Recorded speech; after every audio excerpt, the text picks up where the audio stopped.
Hello there. Today I want to tie this. This is called Kombardo, which means something like yeah, just move here. But just sit in kind of like a hillbilly bravado. Well, basically, this is a coastal sea trout fly, and this really is one of those flies that when you just look at it, it's just screaming sea trout. So instantly, the first minute I lay eyes on this one, which is not that long ago, I simply just had to tie some to get them into my box, and they have provided steadily and very well. And I know a lot of people who really are quite enthusiastic about this pattern. So it's fairly easy. It's not that expensive, and it works really well. Basically, what we need today is a hook, and this is the Arex curved Gammarus. Arex NS 172, a great hook, and in order to tie this, you need some chain eyes, some marabou in salmon pink, some SLF saltwater in shell pink, some spay hackles. It could be hen, it can be rooster. I'm using the hen today because the rooster is out of stock, and also because the hen is actually quite a nice option. And I got some of those in stock. So if you're missing salmon pink spay, then well, at least when I release this video, I have some. I can of course not guarantee that I have them in stock all the time. And the last thing we'll need is actually first thing we'll need is this mylar in fluorescent pink. So basically, I've just attached the thread here, and what I'm gonna do is I'm gonna take the thread all the way down here to where the hook starts to curve, around there. Gonna cut off this, and then I'm gonna make a tail out of this. And what this will do for my fly is this will provide some flesh material. It just cut a small piece of the mylar tubing, but it will also provide a lot of fluorescent effect, which is something that I really like. And not to compare with UV effect, because those things are two completely different physical phenomenons. And well, there's a lot of debate going back and forth about UV and fluorescent stuff like that. And if you want to know more about that UV and stuff like that, I've done a very thorough video regarding only this and what I think about the different kinds of materials. So basically, I'm gonna do the tail like that, and I'm gonna cut off all the leftover stuff here, like so.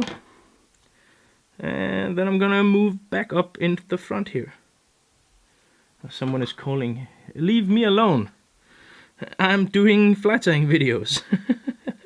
Good thing I put it on soundproof. If you haven't already, I urge you to take a look at the Friday live show. I really enjoy doing that, and that's very funny. And well, I hope people find it interesting and funny. I strive to make it interesting at least, but of course I cannot judge that. So I'm gonna take the chain eyes, just 2 of those.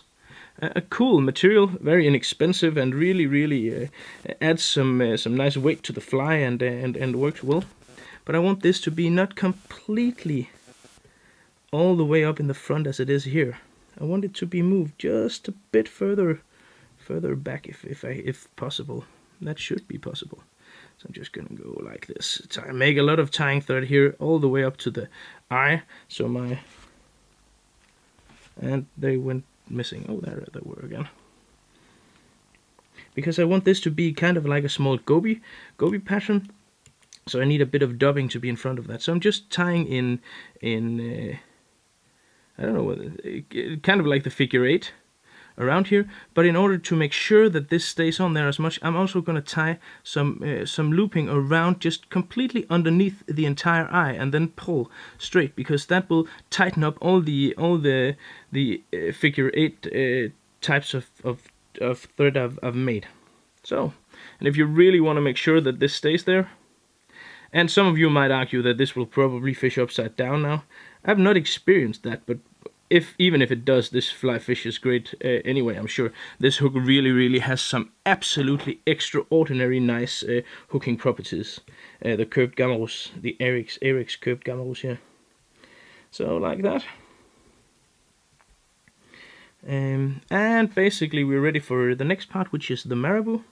So I'm going to take the marabou feather here, and select a portion of this and cut off. This is actually the leftover part of the feather that I used for the Danish version of this video.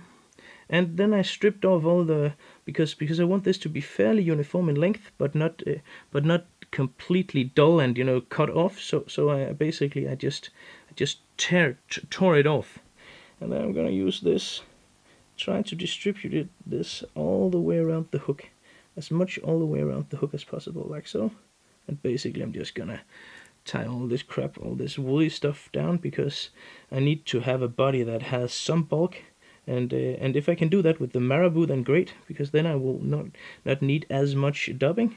You know, you can save a bit on materials every now and then. It will make the fly faster to tie as well, like so. And there you have the tail.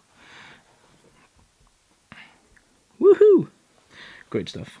Then I need a hackle, and I want one of these salmon pink spay hackles, and I do not want one of the biggest, and that's also why this rooster, this hen cape is a good option, because it has slightly smaller feathers. I mean, not as long feathers. There is easily enough feathers that and many usable feathers that this is worth the price of half a rooster cape, because that's about the a hen cape costs around half the price of half a rooster cape, and there is very many feathers that are very usable on the hen capes as well. So it's definitely worth your while. I tied this down in the tip of the feather with the shiny side pointing towards me, like so. And then basically all I need is some dubbing. So I'm taking some of the SLF dubbing here, SLF saltwater in shell pink. That's also a fluorescent material, so there's a lot of fluorescence going on in this pattern. Again, something that I like, and that seems very clear to me that the sea trout also are quite fond of these fluorescence, of this fluorescent stuff. So basically, just building a small body here. I want that to build up, so it's gonna be a bit thicker, up towards the. It's gonna taper up towards the eyes, like so. Yes, very well. Then I'm gonna take my hackle plier, and if you haven't tried the CF Design hackle plier, then I urge you to do so, because it will make your life, I'm going to say, perfect in every single way.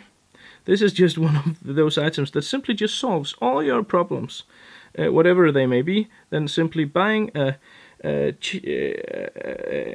CF Design hackle plier will just sort everything.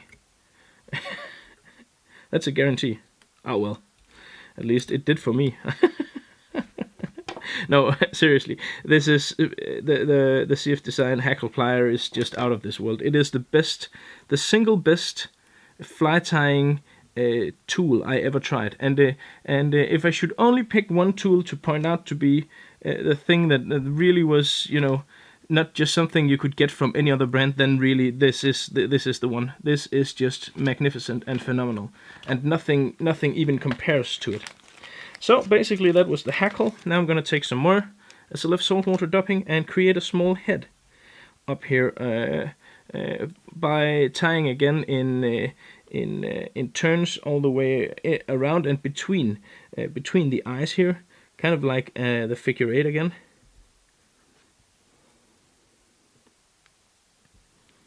So this is going to be slightly bigger than the other, like so. And well, basically there you have it, a small, deadly goby type of fly in deadly colors with a lot of fluorescence. It has a jiggly effect in the water because of the bead eyes, and well, truly awesome. And this fly would be seriously deadly in grizzly and in tan and stuff like that as well. Maybe I should do a tutorial with that, because really this is a deadly way to build a fly. So basically I just take my dubbing brush and force everything to be in the right position here, like so. And there you have it.